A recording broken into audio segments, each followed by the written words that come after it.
연력학 부분입니다. 연력학 부분에서는 연력학 제1법칙, 2법칙, 그거에 따른 연구기관을 비교하면 좋을 것 같아요. 연력학 제1법칙은 여기 나와 있는 것처럼 에너지 보존 법칙을 의미하죠. 에너지가 공급된 만큼 쓰인다거나 변한다거나 전환이 된다는 뜻이고요. 그거의 대표적인 식으로는 Q는 델타 U 플러스 W, 공급한 열량은 내부 에너지를 증가시키거나 거기에 또 일을 할 수 있다라는 부분이거든요. 그 부분은 나중에 그 문제에서 많이 쓰이기 때문에 그 부분은 기억해 두시고, 연력학 제1법칙은 에너지 보존 법칙을 의미한다라는 거. 그리고 연력학 제1법칙에 위배되는 연구기관이 제1종 연구기관입니다. 외부에서 에너지를 공급받지 않아도 계속 작동할 수 있다는 뜻이에요. 밑에 있는 2종 연구기관이랑 비교하면 될 것 같아요.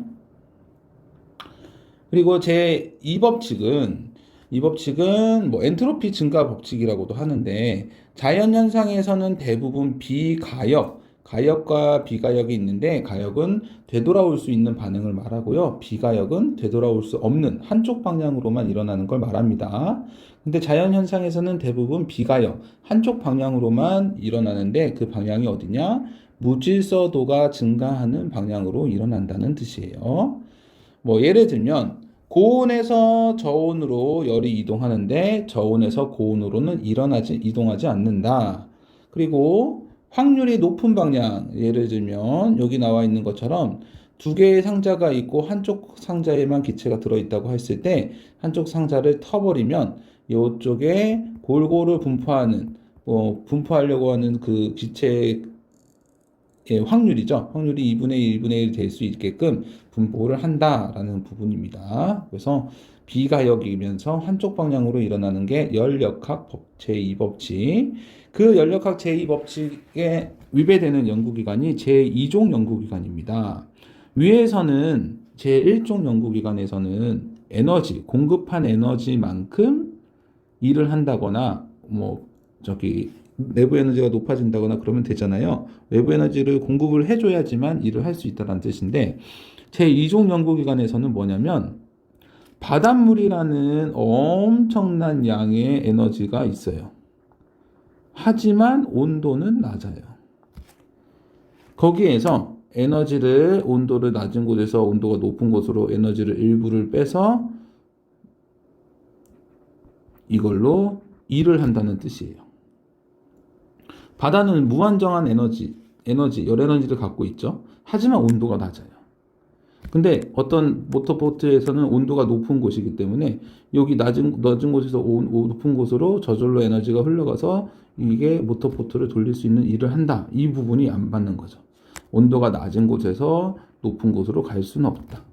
에너지 양은 바다가 훨씬 크긴 하지만 그 에너지 양과 상관없이 온도가 낮은 곳에서 높은 곳으로 이동하는 연력학 제2법칙을 위반했기 때문에 이종 연구기관이 있을 수 없는 거죠. 네, 그 부분을 비교하시면서 알아두시면 될 것 같습니다. 자, 다음은 1번 문제.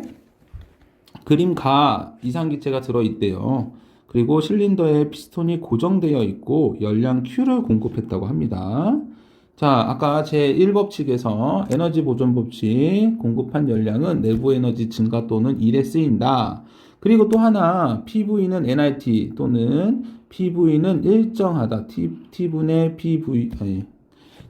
PV는 일정하다라는 두 개를 같이 써야 될 것 같습니다. 자, 기억법은 가에서 나 과정에서 기체가 외부에서 한 일은 0이다. 자, 지금 고정되어 있기 때문에 뭐가 0이냐면요. 일이 P 델타 V라고 해서요. 압력과 부피 관계가 1로 나타내요. 근데 델타 V, 압력, 부피의 변화가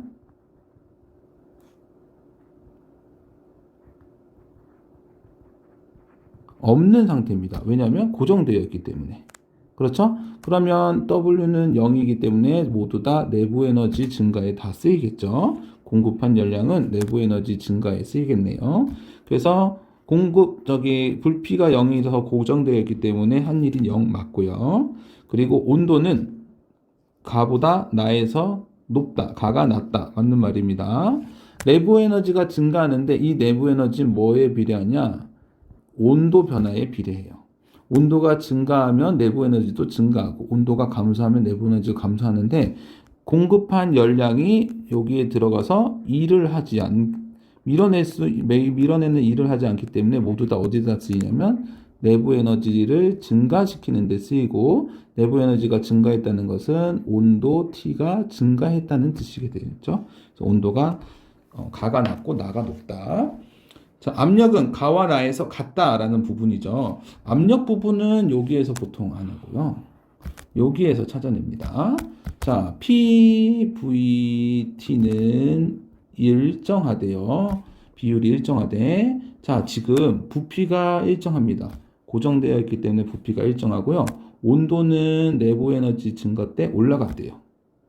그러면 왜 오른편이 일정한 값이기 때문에 왼편도 일정해지려면 압력인 P도 같이 증가를 해야지만 일정한 값을 가질 수 있겠죠. 그래서 압력은 나가 더 높습니다. 같지 않고요. 자, 다음은 3번.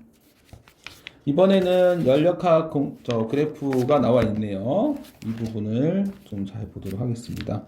PV 그래프라고도 하는데요.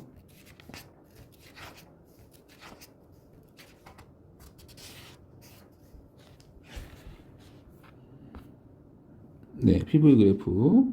자, PV 그래프에서는 뭘 보냐면요. 등온 곡선을 보셔야 돼요. 온도가 동일한 곡선이 있어요. 이 곡선 위에서 노냐 안 노냐가 많은 것들을 결정하기 때문에 지금 예를 들면 A와 B는 등온 곡선이래요. 무슨 말이냐? TA라는 온도와 TB라는 온도가 같다라는 뜻이에요. 온도가 변화 없이 부피 압력이 변하고 있는 상태고. 근데 C를 보면 A의 온도가 있고 C의 온도가 있을 텐데 등원 곡선이 지금 여기 등원 곡선과 요 등원 곡선이 있고 뭐 여기도 등원 곡선이 있고 여기도 등원 곡선이 있겠죠. 여기에서 점점 멀리 갈수록 온도는 높아지고요. 내려갈수록 온도는 낮아집니다.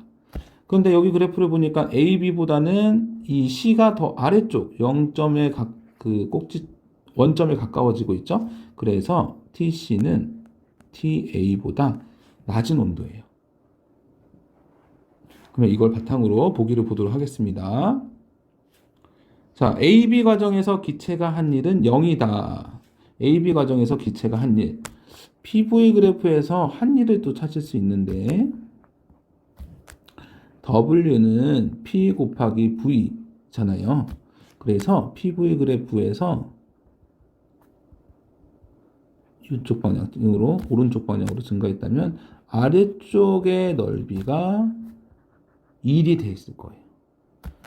그래프가 만약에 이런 식으로 부피가 감소하는 쪽으로 가고 있으면 여기도 밑넓이는 1이겠지만 마이너스를 붙여서 1을 받는 걸 말합니다. 외부로부터 이건 1을 한 거고 1을 받는 거 이렇게 해서 PV 그래프에서 아래쪽 면적이 1인데 여기 보시면 AB 과정에서 이만큼이나 부피가 있고 그리고 지금 화살표가 부피가 증가하는 방향이죠. 그래서 한 일은 0이 아닙니다. 한 일은 0이 아니다. AC 과정에서 기체의 온도는 내려간다. A와 B 그래프 등원 곡선이 있는데 C는 그보다 아래점이기 때문에 A보다 온도가 더 내려갈 수 있고 내부 에너지가 감소한다는 뜻이겠죠. AB 과정에서 기체가 흡수한 열량은 AC 과정에서 기체가 한 일보다 크다. 자, AB 과정에서 A에서 B로 가는 과정은 등온이라고 했어요. 등온. 그 과정에서 열량은 내부 에너지 증가와 1에 쓰일 텐데 등온이니까 델타 T가 0, 온도가 변화가 없어요. 온도는 내부 에너지와 관계가 있는데 온도가 0이라는 변화가 0이라는 것은 모두 다 1에 쓰였다라는 거고요. 그리고 AC 과정에서 공급한 열량은 내부 에너지 증가와 1에 쓰이겠죠? 그런데 내부 에너지는 감소했어요. 왜냐면 온도가 C의 온도가 A보다 낮아지고 있죠. 온도가 낮아졌기 때문에 내부 에너지가 감소했고 받은 열량은 1에 쓰이고 이런 상태인 겁니다.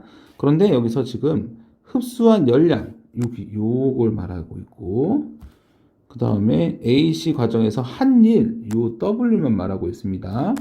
여기 AC, AB라고 하면 더 좋겠네요. 자, AB 과정에서의 열량은 한일과 동일하대요. 그래서 방금 아까 표시한 요 파란색 넓이가 WAB이면서 동시에 AB에서 받은 공급된 열량이 되겠죠. 근데 AC에서 지금 1만 물어보고 있잖아요. Q를 물어봤으면 좀 난감했을 텐데 1만 물어보고 있어요. 근데 AC에서의 1은 다시 지워보면 AB보다는 아래쪽 넓이가 해당하겠죠. 여기가 WAC. 근데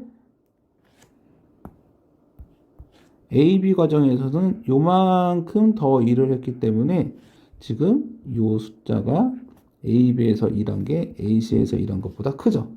근데 여기 열량은 AB의 저기 1과 동일하기 때문에 Q 공급받은 것은 AC에서 한 일보다 크겠죠. 네. 그래서 이렇게 문제를 풀 수 있을 겁니다. 이 문제에서는 온도가 내부 에너지와 연관이 있다. 부피 변화가 저기 1과 연관이 있는데 PV 그래프가 주어졌기 때문에 아래쪽 넓이, 그래프의 아래쪽 넓이가 2를 말하고 있다라는 걸 기억해 두시면 될 것 같습니다. 그리고 기본적인 여기 연력학 제1법칙 식을 쓰면 좋겠죠. 네, 다음은 또 다른 연력학 그래프가 나와 있는데요. 이번에는 PV 그래프가 아니고 온도가 나와 있는 TP 그래프입니다. 거기서는 이제 특정한 방법을 사용하지 않고요. 여러분들이 그래프를 해석을 해야 돼요. 자, A에서 B, B에서 C로 가는 과정인데 AB 과정은 부피가 일정하대요. 부피가 일정하다는 것은 델타 V가 일정 0이라는 것은 P 델타 V를 나타내고 있는 W1이 0이란 뜻이에요. 네, W가 0이래. 그러면은 네. 그러면 또 뭐가 나올 수 있냐? Q는 델타 U 플러스 W인데 이 W가 0이래요. 공급된 열량은 내부 에너지와 완전히 연관이 있겠네요. 자, 그리고 AB에는 3Q, BC에는 5Q라는 열량이 들어갔는지 나왔는지 모른대요. 하여튼 이동은 있었대요. 자, A에서 B로 가봅시다. A에서 B로 가볼 텐데 공급된 열량은 모두 내부 에너지에 쓰일 텐데 A에서 B로 가는 동안에 온도가 감소했네요. 그러면 마이너스 값이면 공급된 것도 마이너스네. 방출했네요. 3Q0라는 에너지를 방출했네요. 흡수한 게 아니고 내부 에너지가 감소했다는 걸 통해서. 그리고 BC는 좀 이따 보도록 하겠습니다. 자, 기억번 AB 과정에서 기체는 열을 흡수한다, 방출한다고 마이너스로 표시가 되어 있고요. AB 과정에서 기체의 내부 에너지 감소량과 BC 과정에서 기체의 내부 에너지 증가량은 동일하다.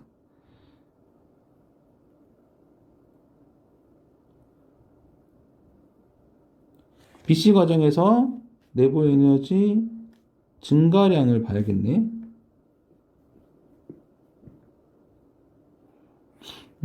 여기서는 내부 에너지가 감소했고 내부 에너지가 증가했다는 것은 뭐와 관련이 있냐면 온도 변화와 관련이 있어요. 그런데 그래프를 보니까 A에서 온도가 뭐 T1이라고 했으면 B에서는 T2가 되겠죠. A에서 T1에서 T2로 온도가 감소했고 근데 BC 과정에서는 T2에서 T1으로 증가했어요. 그래서 온도 변화, AB 과정에서의 온도 변화와 BC 과정에서 온도 변화는 부호의 차이는 있지만 크기는 동일하기 때문에 내부 에너지 감소량과 증가량이 크기는 같다라는 거 온도 변화로 찾을 수 있고요. BC 과정에서 기체가 한 일은 3Q0이다. 근데 아까 여기서 QAB 과정에서 내부 에너지가 감소를 했잖아요. 근데 W는 0이었고, 그러니 여기서 감소한 열량이 3Q0인 거죠. 근데 QBC 과정에서 내부 에너지 BC가 증가하고 WBC가 있을 텐데, 여기는 위에 있는 내부 에너지와 같은 크기라면서요. 플러스 3Q0가 되겠죠. 그죠? 그런데 지금 AB 과정에서 총 공급된 에너지가 5Q0이기 때문에 W는 2Q0가 될 것 같습니다. 여기서 하나의 의문은 뭐냐면 이 W가 마이너스일 수도 있다는 거죠. 근데 B에서 C로 가는 동안에 온도도 증가하고 압력도 온도가 증가했는데 압력이 그대로잖아요. 아까 PVT는 일정 그 식에서 온도가 증가했고 압력은 그대로래요. 그러면 V가 같이 증가했겠네요. V가 증가했다는 건 2를 했다는 거고 플러스 값이기 때문에 이렇게 2Q0, 3Q0가 5Q0가 되는 겁니다. 그래서 한 일은 2Q0가 될 것 같아요. 네, 이 과정을 통해서 4번과 비슷한 문제를 여러분들이 시험 때 마주하면 될 것 같고, 다음은 6번입니다. 이 6번은 그 2점짜리가 아니고 3점짜리에 있는 6번입니다. 자, 열 효율을 물어보고 있고요. A와 B의 열 효율 비율이 이렇게 나와 있다고 합니다. 일단 열 효율이라는 이 값은 공급된 열에서 얼마만큼 일했냐예요. 지금 고열원이 보이죠? 고열원에서 Q라는 공급된 게 나가고 W라고 일을 하고요. 이거는 쓰지 않고 나가는 저열원으로 빠지는 쓰지 못하는 거예요. 그래서 공급된 거에서 얼마만큼 일을 하냐가 열 효율이 되는 겁니다. 이거 지워보고, 자, 이 부분을 먼저 써보면 이 A가 있고 이 B가 있는데 A가 B의 2분의 3배래요. 그죠? 그리고 이 A의 열량은 여기의 열량은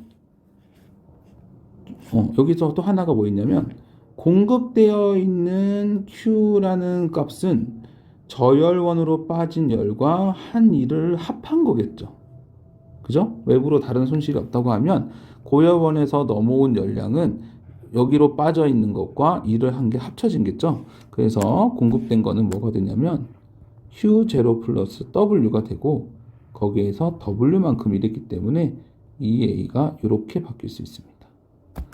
그리고 3분의 1을 그대로 쓰고 이 B는 여기에도 어떤 열량이 있을 텐데 이 두 개를 더한 값이겠죠.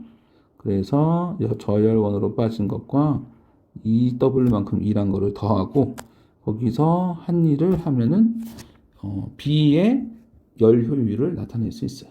그러면 이거를 한번 풀어보면 W 생략 그리고 곱할 거 곱하면은 어떻게 되냐?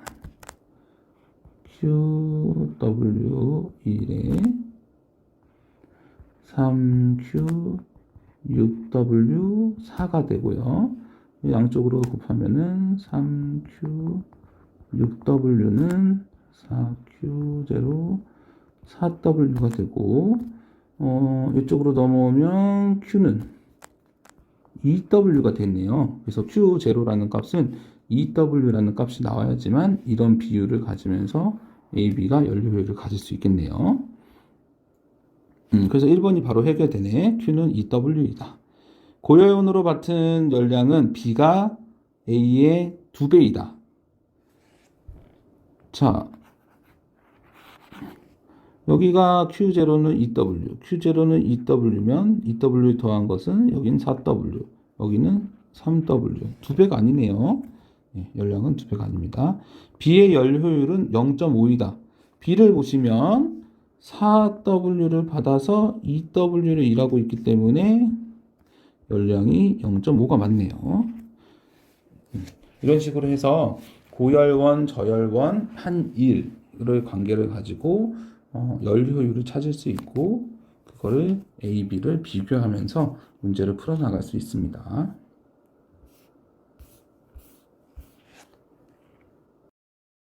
다음은 시간 공간 부분입니다. 여기 4번 문제를 보면서 시험을 대비해 보도록 할게요.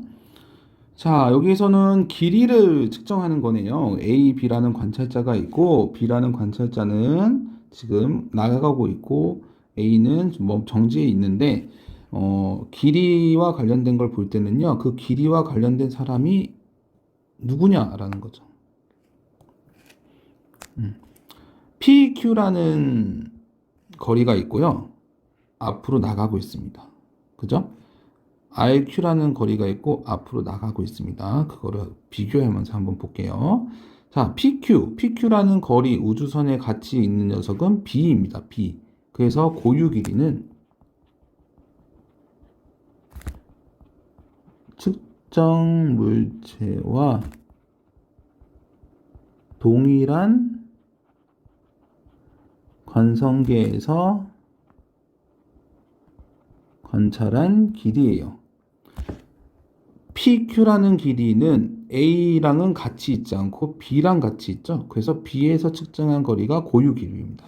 그래서 지금 B라는 관찰체가 PQ에서 한 게 고유 길이가 되는 거예요. 그죠? 네. 길이는 길이 수축을 합니다. 시간은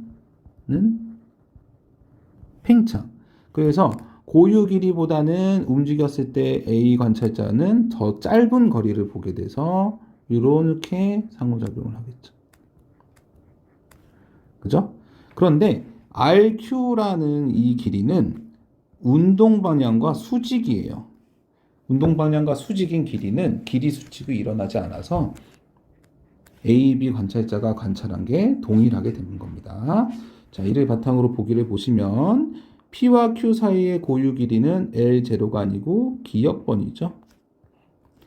기역은 L0보다 고유 길이가 큽니다. 니은은 L2보다 작다가 아니고 서로 같아야겠죠. 네, 이런 식으로 해서 고유 길이를 찾고 길이 수축에 의해서 길이가 짧아진다라는 부분만 생각하시면 됩니다. 그 길이가 뭐 어떻게 이런 식으로 해서 얼마만큼 줄어드냐 이런 부분은 찾지 않으셔도 되고요. 크다 작다만 비교하시면 됩니다. 자, 다음은 시간 팽창에 관련된 거거든요. 자, 관찰자 A가 있고 B가 있고요. B라는 우주선 안에서는 광원이 왔다 갔다 하고 있네요. 거울을 반사시켜서. 그거에서 비관성계에서 측정한 시간이 T0래요. T0. 근데 A 관성에서 측정한 기역 니은 대에서 답을 해보라는 거였습니다. 자, 광원에서 방출된 빛의 속력은 C이다. 광속 불변의 법칙에 의해서 A, B 모두 C라는 속력을 느껴야 되겠죠.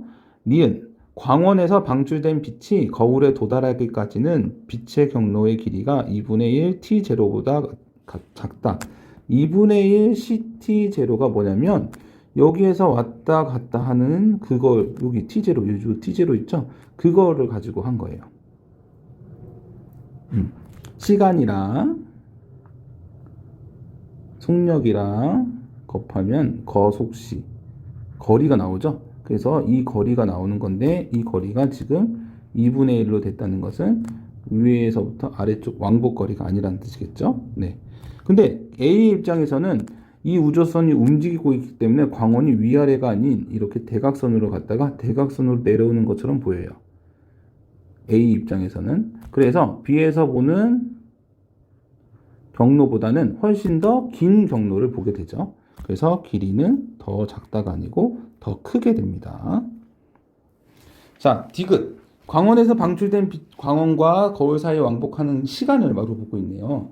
자, A 입장에서는 긴 경로를 V가 C라는 속도로, 빛의 속도 C로 가고 있다는 거고, B라는 것은 짧은 경로를 빛의 속도 c로 가고 있대요. 그럼 누가 더 오래 걸리겠어요? 경로가 긴 건데 빛의 속도 같은 속도이니까 경로가 길면 길수록 시간이 더 오래 걸리겠죠? 예, t0보다 크다. 그래서 기억 디귿 4번이 되겠습니다. 예, 다음은 핵반응인데요. 핵반응 문제는 뭐 어렵진 않습니다. 여기 밑에서 이걸 먼저 해볼까요? 자, 핵반응에서는 질량 결손 부분이 생길 수 있어요. 질량 결손 부분이. 핵반응 전의 총 질량합과 핵반응 후의 질량의 총합을 비교해보면 줄어들었을 때 질량 결손이란 말하고 그 질량 결손은 에너지로 바뀌어서 mc는 mc 스퀘어라는 공식을 통해서 에너지로 방출된다는 뜻입니다. 그리고 핵반응식에서는 질량수와 전하량은 보존이 된다라는 부분. 질량수는 A, B, C, D 이거 왼쪽에 있는 A, B를 더한 값과 오른쪽에 C, D를 더한 값이 같다라는 거고요. 전하량 보존 법칙에서는 양성자를 말하는 거예요. W, X를 더한 값과 Y, G를 더한 값이 같다라는 부분을 생각하시면서 위의 문제를 먼저 보도록 할게요. 자, 가를 보면 나듐인 것 같은데 226의 질량수, 222의 질량수가 있어요. 그럼 여기에는 4가 부족한 상태겠죠? X라는 물질은. 그리고 여기에 그 전하량을 보시면 88이 있는데 여기는 86밖에 없기 때문에 2가 모자란 상태입니다. 그래서 X는 2개의 양성자와 4개의 질량수, 그러니까 중성자 2개, 양성자 2개를 가지고 있는 거예요. 여기 4가 오해하지 마셔야 될 게 2 플러스 2입니다. 여기 있는 2에다가 플러스 2를 시킨 거예요. 그래서 양성자 2개, 중성자 2개라는 뜻이에요. y를 보시면 여기 x는 그대로 4, 2 위에랑 동일하니까 적고 위아래로 나를 비교해 볼게요. 오른쪽에 전하량수는 2, 0 근데 여기는 1밖에 없으니까 y는 하나의 양성자를 가지고 있어야 되고 왼쪽에 4, 1이라는 질량수 5가 있는데 왼쪽에는 3밖에 없겠죠? 그래서 2가 부족한 상태겠죠? 그죠? 이렇게 해서 y의 질량수를 양성자 수와 구할 수 있네요. 자, 가는 핵 분열이다. 질량수가 큰 녀석에서 작은 쪽으로 쪼개지고 있기 때문에 분열이 맞고요. 중성자 수는 x가 y보다 작다. 중성자 수는 위에 있는 질량수에서 양성자 수를 빼줘야 되는데 x는 4 빼기 2하면 2개, y는 2 빼기 1하면 하나죠. 그래서 x가 크다. 질량 절소는 가와 나에서 비교를 해본다는 거예요. 자, 가에서 왼쪽의 질량과 반응 후의 질량이 나와 있지 않아요. 이건 질량수가 실로 따지는 게 아니고 실제 질량을 측정을 해줘야 됩니다. 근데 나와 있지 않는데 어떻게 할 수 있냐? 여기 생성된 에너지가 질량 결손에 의한 에너지예요. 나에서도 12.86 메가 일렉트릭 볼트가 질량 결손인 거예요. 그러니 이 숫자가 크면 클수록 질량이 많이 결손됐다는 거기 때문에 질량 결손은 나가 큰 거죠. 됐죠? 네, 이런 식으로 해서 보시고요. 여기 뒤에 보는 핵반응에서도 뭐 크게 위에랑 다른 거 없이 질량 결손이라는 용어, 질량 결손이 에너지가 방출된다 이만큼, 그리고 질량수 보존과 전하량 보존은 해야 된다. 근데 질량 보존이 되어 있는 건 아니죠. 에너지로 바뀌었기 때문에. 그리고 핵 분열은 커다란 덩어리가 작은 덩어리로 쪼개지는데 이때도 질량이 결손이 있어서 이러한 에너지를 생성시키고, 핵융합도 질량수가 작은 녀석을 더해주는 건데요. 2와 3이라는 질량수를 4로 만들어내는 거잖아요. 그런 경우에도 질량 결손이 발생해서 에너지를 생성하고 있습니다. 그래서 핵분열, 핵융합 모두 다 질량 결손이 있어서 에너지로 바뀌는 부분이 있다라는 거. 그리고 전하량과 질량수가 핵반응식에서 보존이 된다. 그리고 질량은 달라지고 질량 결손에 대한 건 에너지로 나타낼 수 있다라는 정도만 확인하시면 될 것 같습니다. 이것으로 시험 공부는 마무리하도록 하겠습니다.